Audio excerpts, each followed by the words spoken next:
We've been talking this hour about the swagger exhibited by President Obama this week. But the most defiant thing happening this week rests with the protesters in North Carolina. On Monday, 151 people were arrested as part of the latest Moral Monday, an ongoing grassroots movement against a radical right-wing agenda in the state's Republican-led General Assembly. Now, we are committing our entire next hour to talking about these courageous individuals, but I thought we should start with a letter to one North Carolina man who is not moved by their efforts. Dear Governor Pat MccCrory, it's me, Melisa. Now, I can only imagine that running a state can't be easy, and when you add pesky demonstrators to the mix, your job becomes harder.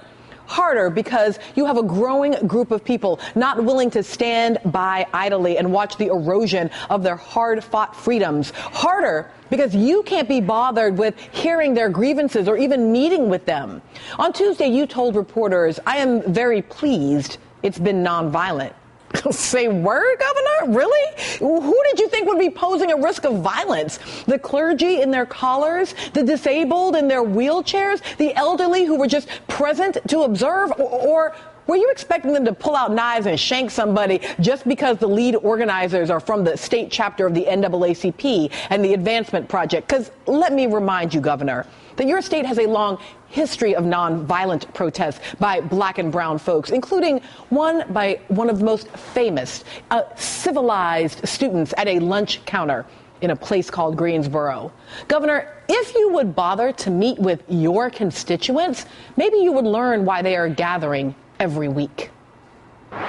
Corey and Tillis and Berger have decided to be Robin Hood in reverse, that they have decided to be the George Wallaces of the 21st century. As George Wallace stood in the door of opportunity, they are now standing in the door of opportunity and blocking voting rights and blocking health care opportunities and blocking jobs and whatnot. But it was all done with the hope that their moral conscience, we called them, we said, come back to the Constitution you swore to uphold.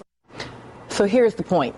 You may be a Republican governor, but you represent all of the people of the great state of North Carolina, not just the members of your party, not just those who agree with you. When you refuse to meet with concerned, organized, vocal citizens, you show a callous disregard for what democracy is supposed to be.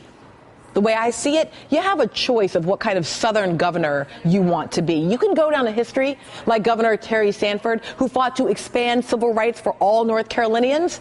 Or you can go down in history like Governor Orville Faubus, the man who ordered the Arkansas National Guard to prevent the Little Rock Nine from entering school in 1957.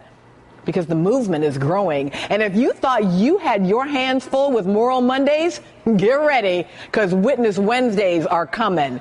You may want the protesters to go away, Governor, but they are just getting started. And so are we. Sincerely, Melisa. When we come back at the top of the hour, we're going in on North Carolina.